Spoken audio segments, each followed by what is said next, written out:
Price Lord. கர்த்தர் நாமம் மகிமைப்படுவதாக.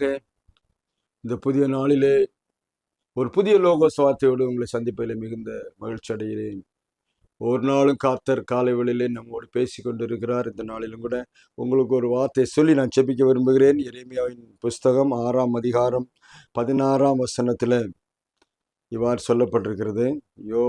எரேமியா 6:16. வழிகளிலே நின்று பூர்வ பாதையை என்று கேட்டு விசாரித்து நல்ல வழி எங்கே என்று பார்த்து அதிலே நடவுங்கள், அப்பொழுது உங்கள் ஆத்துமாவுக்கு இளைப்பாறுதல் கிடைக்கும் என்று கர்த்தர் சொல்லுகிறார். நல்ல வழி எங்கே என்று பார்த்து அதிலே நடவுங்கள், அப்பொழுது உங்கள் ஆத்துமாவுக்கு இளைப்பாறுதல் கிடைக்கும் என்று கர்த்தர் சொல்லுகிறார். எரேமியா தீர்க்கதரிசியை கொண்டு இஸ்ரவேல் ஜனங்களுக்கு கர்த்தர் அவ்வப்போது நடக்கிற வேண்டிய காரியங்களை சொல்லிக்கொண்டே வருகிறார். இந்த 6ஆம் அதிகாரத்தில் உங்களுக்கு வடக்கே இருந்து பிரச்சனை வருகிறது. அசிரியன் உங்களுக்கு பிரச்சனை பண்ண போகிறான்.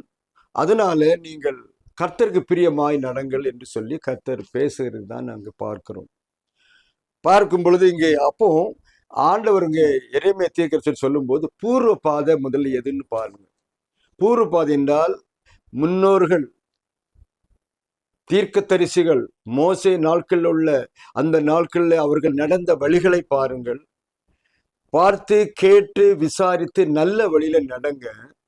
அப்படி அதில் நீங்கள் பார்த்து அதில் நடந்தால் உங்கள் ஆத்துமாக்களுக்கு இளைப்பாறுதல் கிடைக்கும். இன்றைக்கு வேற எந்த வழியிலும் இளைப்பாறுதல் கிடைக்காதுன்னு இஸ்ரவேல் மக்களை பார்த்து சொல்றார். நல்ல வழியிலே நம்ம நடக்கிற வழியில தான் நம்முடைய ஆசீர்வாதங்கள் நமக்கு இருக்கிறது என்பதை நம்ம அறிந்து கொள்ள வேண்டும். இப்பொழுது நாம எப்படி வேணாலும் நடக்கலாம் அப்படின்னு நினைச்சோம்னா அது ஆசீர்வாதம் வராது. ஏன்னா அது கீழே என்ன சொல்லுதுன்னா, அவர்கள் நாங்கள் அதிலே நடக்க மாட்டோம் என்கிறார்கள் என்று சொல்லி அந்த வசனம் மறுபடியும் அந்த வசனத்துல ஃபுல்லா படிக்கும்போது சொல்லப்பட்டிருக்கு கீழே. அப்படியானால் நாம் ஆசீர்வாதமா இருக்க, நம்முடைய ஆத்துமாக்களுக்கு இளைப்பாறுதல் கிடைக்கிறதுக்குன்னா நம்ம என்ன செய்யணும் அப்படிங்கிறத பார்க்குறோம். ஆத்துமா இளைப்பாறு கிடைக்கும். ஐயோ எனக்கு சமாதானம் இல்லை, ரொம்ப ஒரு நிம்மதி இல்லாத வாழ்க்கையா இருக்கு, நான் சர்ச்சுக்கு போறேன் நிம்மதி இல்லை, எங்கெல்லாமோ போயிட்டு இருக்கேன் ஒரு நிம்மதி கிடைக்கல, நல்ல சம்பளம் வருது நல்ல பணம் வருது நிம்மதி இல்லை, ஆத்துமாவுக்கு இளைப்பாறுதல் இல்லை. காரணம், நாம் நடக்கிற வழியை நாம் பார்க்க வேண்டும். நல்ல வழியிலே நடக்கிறோமா, பூர்வ பாதையிலே நடக்கிறோமா என்பதை அறிந்து கொள்ள வேண்டும்.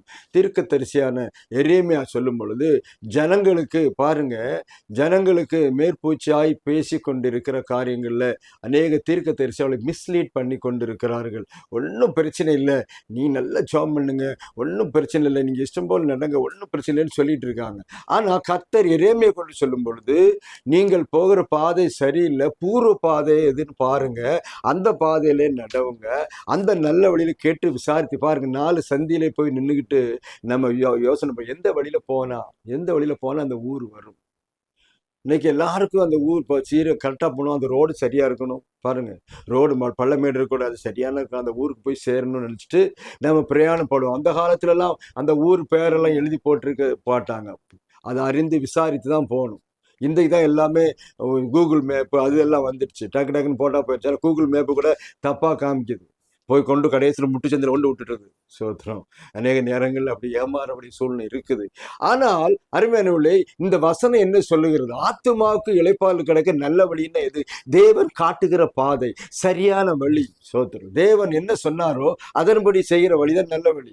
அந்த வழி நடக்கும். புதிய ஏற்பாட்டில் இயேசு சொல்லும்போது இடுக்கமான வாசல் வழியை பிரவேசிங்கள். இடுக்கமான வாசல் அது ஜீவனுக்கு போற வாசல், அது கஷ்டத்தின் வாசல். அந்த இடுக்கமா நீ போகும்போது ஜீவனுக்கு போய் சேரும், அது நித்திய ஜீவனுக்கு போய் சேரும்னு சொல்றாரு. அப்போ நல்ல ஈஸியா இருக்கிற நம்ம ஒரு பிரச்சனையும் வராத வழிதான் எல்லாருக்கும் பிடிக்கும். அது என்ன எப்படிப்பட்ட வழிதான் பாது எங்க போனாலும் பரவாயில்லை என்று சொல்லி கொண்டிருக்கிறோம். இந்த காலை வழியில நீங்கள் கர்த்தர் சொல்றது பாருங்க, விசாரிங்க, பூர்வ பாதை எது என்று கேட்டு நடவுங்கள், அந்த பாதை உங்களுக்கு ஆசீர்வாதமா இருக்கும்.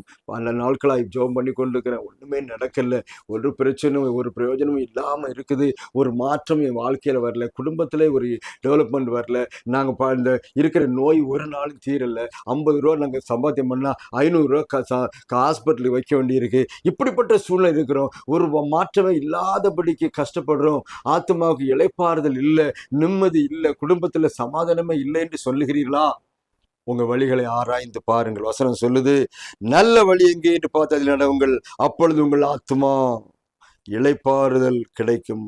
உங்கள் ஆத்துமாவுக்கு இளைப்பாறுதல் வேணுமா? உங்க ஆத்துமாவுக்கு சந்தோஷ சமாதானம் வேணுமா? தேவன் சொல்லுகிற வழியிலே இந்த கால வேளையிலே ஒப்பு கொடுங்க. நான் உங்களை வழியிலே நடக்க விரும்புகிறேன் ஆண்டவரே, நீ சொல்லவில்லை பூர்வ பாதை கேளுங்க. அன்றைக்கு அவங்க போன பாதை எதுன்னு கேளுங்க, அந்த பாதையில் நடங்க. இன்னைக்கு புது புது பாதைகள்லாம் இன்னைக்கு இருக்குது. மனுஷனுக்கு செம்மையாய் தோன்ற வழிகள் உண்டு, அதன் முடிவோ மரண வழின்னு வசனம் சொல்லுது. இன்னைக்கு நம்ம எந்த வழியில போய்கொண்டு இருக்கிறோம்? நீ போற வழி அங்க போய் சேருமா? நீங்க போற வழி அந்த ஒரு பரலோகத்துக்கு போய் சேருமா? நித்திய ஜீவனுக்கு போய் சேருமான்னு யோசனை பண்ணுங்க. அது நமக்கே தெரியும். நம்ம வாழ்க்கை நிம்மதி இருக்கும். இன்னைக்கு நிம்மதி இல்லாத சூழ்நிலைகள், எவ்வளவு வேலை செஞ்சாலும், எவ்வளவு பணம் வந்தாலும், எவ்வளவு நன்மைகளை இருந்தாலும், என்ன பொருளா காரியங்கள் இருந்தாலும் நிம்மதி, ஆத்துமாவுக்கு நிம்மதி இல்லை. ஆத்மா அப்படியே சோர்வடைந்து இருக்கிறது. ஆத்மாவுக்கு இளைப்பாறுதல் இல்லை. இன்னைக்கு ஆத்மா இளைப்பாறுதல் கொடுக்கும்படி கர்த்தர் சொல்கிறார். நீங்கள் சரியான வழியை தேர்ந்தெடுத்து கர்த்தர் சொல்ற வழியிலே நடங்க. இந்த வழியில போலான்னு சொல்லுவாங்க. ஏற்கனவே போனவங்க சொல்லுவாங்க அந்த வழி பாருங்க. மோசே வழிகளை காட்டினான் ஜனங்களுக்கு. பாருங்க, எகிப்திலிருந்து கானானுக்கு வழிகாட்டி கூட்டிட்டு போனான். சோத்திரம். 40 வருஷ காலம் அவர்கள் வழிகாட்டினான். சோத்திரம். கர்த்தர் சொன்ன வழியில தான் நடந்தார்கள். கஷ்டங்கள் நஷ்டங்கள் வந்தது, ஆனாலும் அவர்கள் கானானுக்கு போய் சேர்ந்தாங்க. இன்றைக்கும் உங்க வாழ்க்கையிலே ஒரு பெரிய ஆசீர்வாதமான காரியம் வேணுமா? கர்த்தர் உங்களை ஆசீர்வதிக்கணுமா? இந்த காலை வேளையில ஒப்பு கொடுங்க. தேவனுக்கு பிரியமான வழியா இருக்கிறதா என்பதை பாருங்கள். அந்த வழியில நடங்க. உங்க ஆத்துமா எப்படி இளைப்பாறுதல் கிடைக்கும். கேட்பீங்களா? அந்த காலையில ஒப்பு கொடுக்கிறீங்களா? இந்த காலையிலே நான் உங்களுக்காக செபிக்க போகிறேன். கர்த்தர் உங்களை ஆசீர்வதிக்கும்படி ஒப்பு கொடுங்க. கர்த்தர் நாம மகிமைப்படும்படி ஒப்பு கொடுங்க. உங்களுக்காக செபிக்க போகிறேன். பரலோகத்தின் பிதாவே, நல்ல ஆண்டவரே, இயேசு நாமத்தினாலே வருகிறோம்.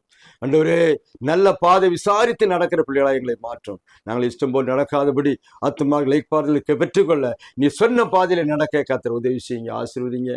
வசனத்தை கேட்கிற பார்க்கிற ஒவ்வொருவரையும் கர்த்தர் ஆசீர்வதித்து பலப்படுத்தி பாதுகாத்துக்கணும். நாமத்தை மாத்திரம் மகிமைப்படுத்தி ஆசீர்வதி தாழ்த்தி இந்த கரங்களை ஒப்பு கொடுக்கிறோம்.